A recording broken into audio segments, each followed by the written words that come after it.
durch den Tunnel zu fahren ist schon echt immer eine ziemlich krasse Nummer.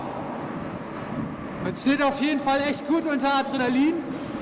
Es ist halt eng und dunkel und mega laut, wenn ein LKW oder ein Auto von vorne kommt.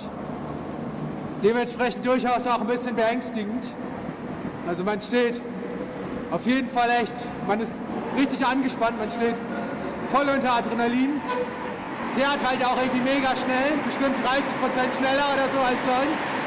Bringt auf irgendeine Art und Weise schon Spaß, ist schon ein anderes Radfahren.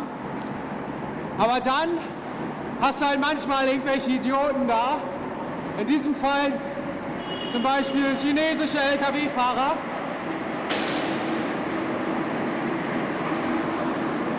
Die es nicht checken, dass das durchaus ziemlich anstrengend ist. Ziemlich abgefahren, was wir hier machen. Und die dann auf einmal anfangen zu hupen. Die dann auf einmal anfangen, in diesem verdammten Tunnel zu hupen, wo es sowieso schon so dermaßen laut ist und man schon 1-2 Kilometer vorher merkt, dass halt, oder 1-2 Kilometer hinter einem irgendwie ein LKW ist, weil man den sofort hört und der einfach lauter und lauter wird und es mega, mega laut ist. Und auf einmal, wenn er dann 100 Meter, 50 Meter hinter dir ist, fängt der Idiot an zu hupen. Und das geht gar nicht klar. Dann flippst du echt aus. Und genau so einen Experten hatten wir eben gerade wieder. Der hat auf einmal wieder angefangen zu hupen. Sowas Beknacktes. Boah, geschafft. Also, der Fluss Yangtze-Kiang bildet auch die Grenze zwischen Yunnan und Sichuan. Und wir sind jetzt eben gerade rübergefahren. Das bedeutet, wir sind jetzt in Sichuan. Die zwei Dinge, die uns sofort dazu eingefallen sind, ist erstens der Sichuan-Pfeffer und als zweites natürlich die Sichuan-Soße. Und die gibt es, glaube ich, echt in jedem Supermarkt in Deutschland. Und bei jedem Chinesen irgendwie so ein Sichuan-Curry oder sowas. Das werden wir noch rausfinden. Der Anfang ist auf jeden Fall schon mal ziemlich schön. Der Fluss ist echt ziemlich beeindruckend, ziemlich schön.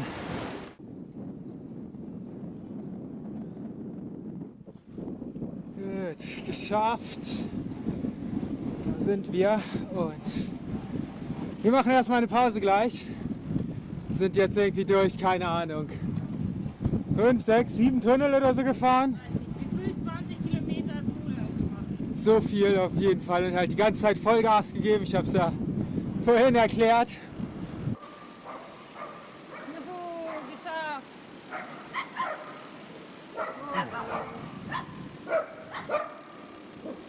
Was ist hier für eine Hundeversammlung, die wir verpasst haben? Oh, so ein kleiner. Und da sind noch mehr. Uff. Gott, habe ich mich erschrocken.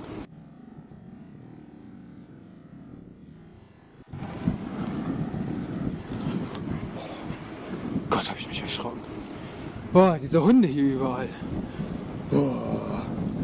Uiuiui.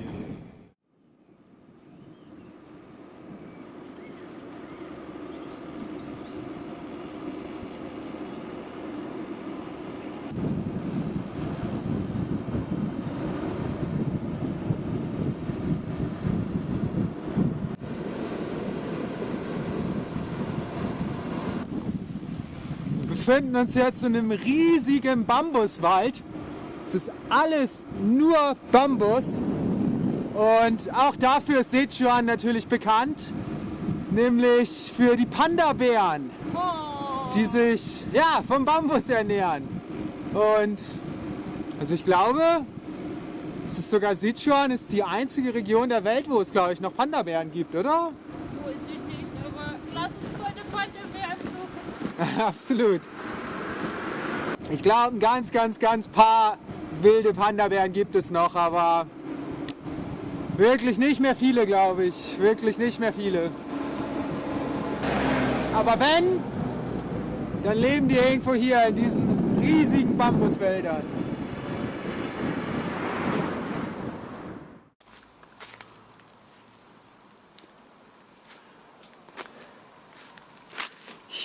Wir sind in den Tiefen des Bambuswaldes. Wir bauen hier unser Zelt auf. Und unsere Stühle. Genau, und hier sitzen wir und warten, bis die Panda-Bären kommen. Genau. Und, Panda-Bär-Beobachtung, genau. Absolut. Besser Panda-Bär-Beobachtungsplatz.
So, es gibt Mittagessen.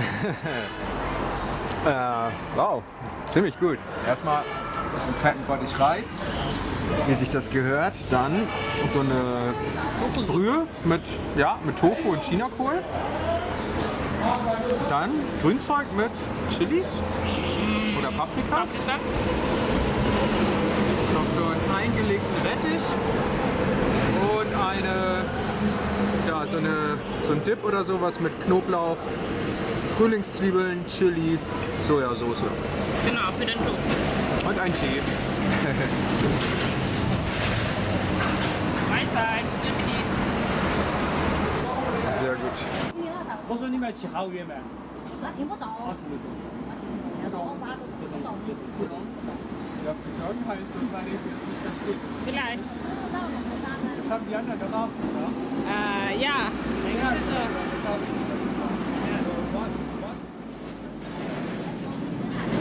Tourist, cycling, going to Beijing.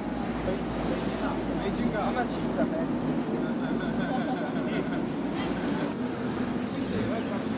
Thank you very much. Goodbye.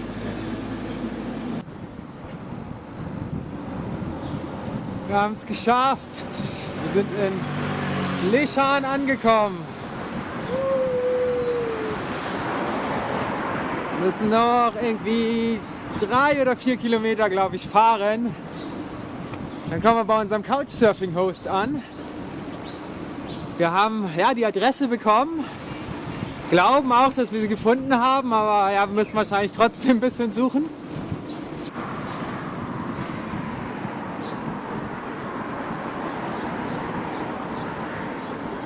Wow!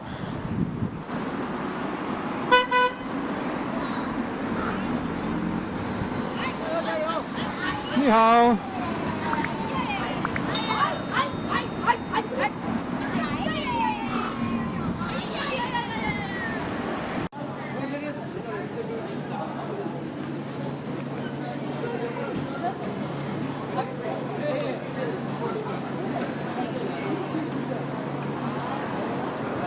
So, irgendwo in dieser Straße, so glauben wir, muss unser Couchsurfing-Host wohnen. Und Olga fragt gerade.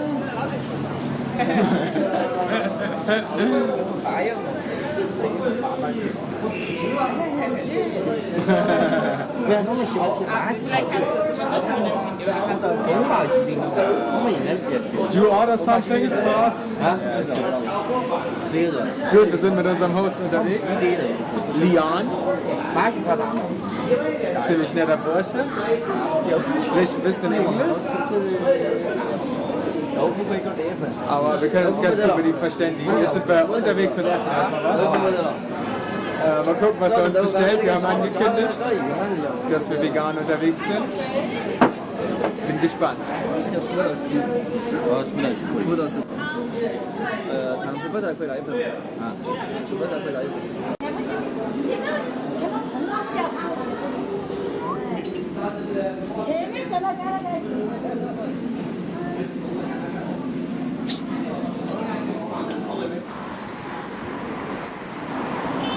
Guten Morgen.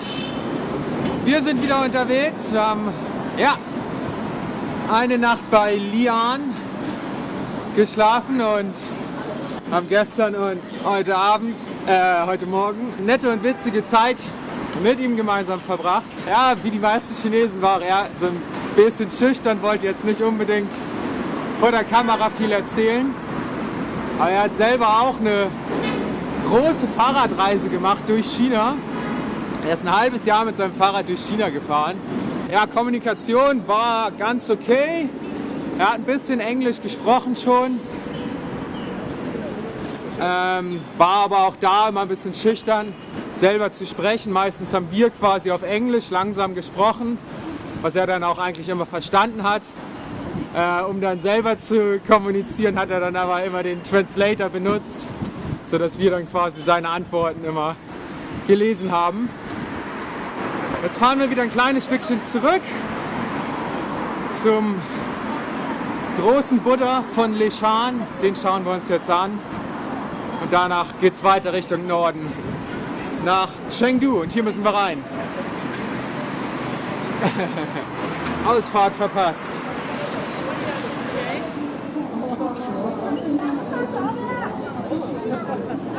So, das ist der Buddha von Leshan, der größte oder die größte in Stein gehauene Buddha-Statue der Welt. 71 Meter hoch, irgendwie knapp 30 Meter breit. 100 Jahre haben die Mönche gebraucht, die von Jahr 700 bis 800 so ungefähr. Und ich finde die Entstehungsgeschichte so super. Zwar war das ein Mönch und der hat gesehen, dass hier der Fluss lang fließt, der hier im Hintergrund ist. Und der Fluss war ziemlich wild und reißerisch und hat den Schifffahrtsverkehr beeinträchtigt. Der Mensch hat sich dann überlegt, okay, wir bauen diese Buddha-Statue, um den Fluss zu beruhigen und zu bändigen, damit wir hier ordentlich mit unseren Schiffen langfahren können. Und dann, dann wurde der Buddha hier in den Stein gehauen und es wurden natürlich immense Mengen von Stein dadurch hier weggetragen und quasi in den Fluss befördert. Und dadurch hat sich der Flusslauf so derartig verändert, dass die Strömungen und so weiter, die hier vorher an dieser Stelle waren, hinterher nicht mehr da waren und quasi der Schiffsverkehr dadurch viel, viel sicherer wurde. Also er hat durch seine Überlegung, durch die Überlegung, den Buddha hier zu bauen, um den Fluss zu bändigen, er hat es geschafft. Es hat wirklich funktioniert.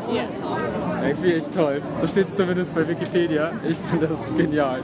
Super.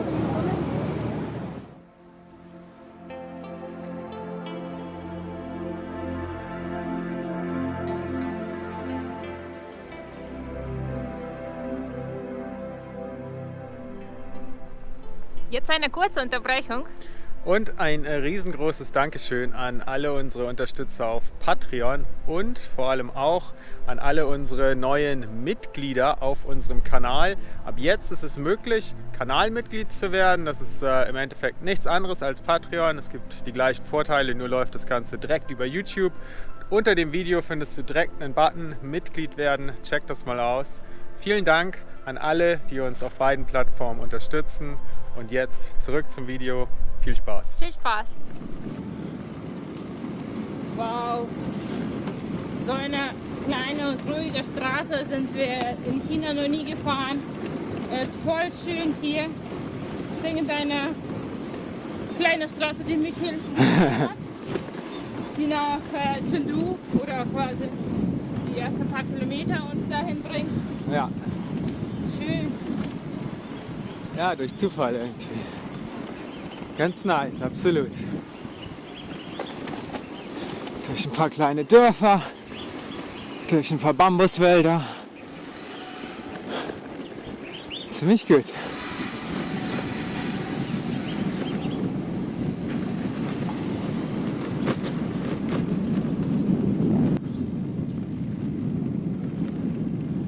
Hier werden irgendwelche Bohnen oder sowas, glaube ich, getrocknet.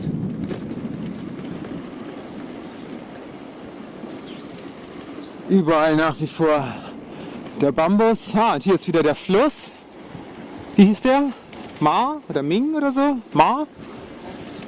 Weiß nicht, der floss auf jeden Fall auch schon durch Lishan. Das ist auch der Fluss, an dem der Buddha war. Den haben wir schon gesehen.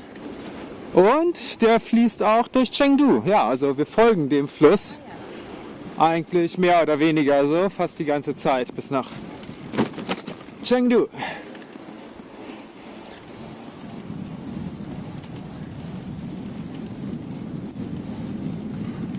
Da war ein dicker Hund. Konnte sich kaum bewegen, so dick der war.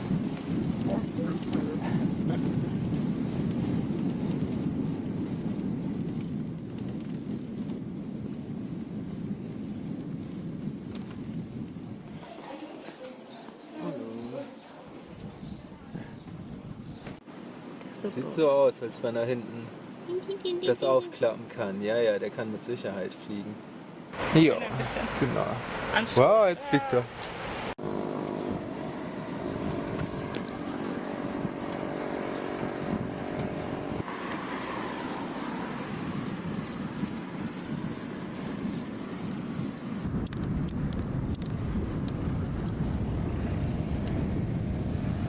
Es sind noch ungefähr 80 Kilometer, glaube ich, bis Chengdu, bis zu unserem Warm Showers Host. Aber ja, langsam tauchen natürlich trotzdem schon die ersten Vorstädte auf, die ersten riesigen Hochhäusersiedlungen wieder. Unglaublich.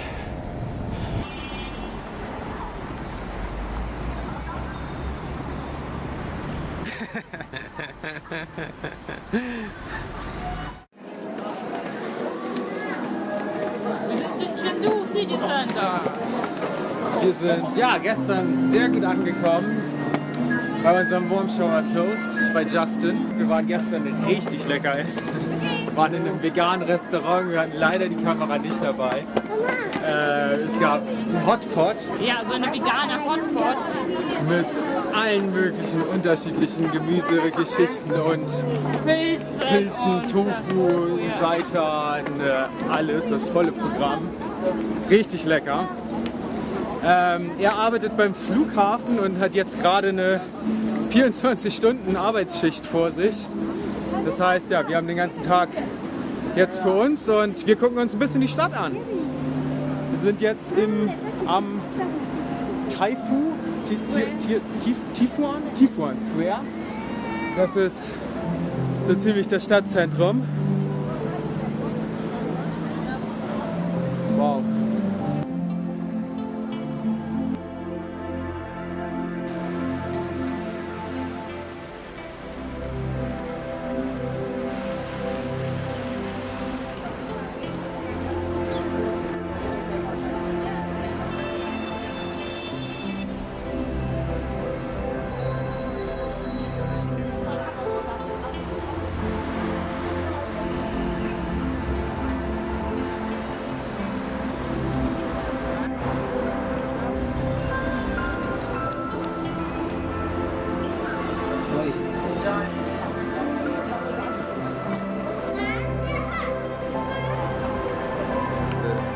Luftaufnahmen.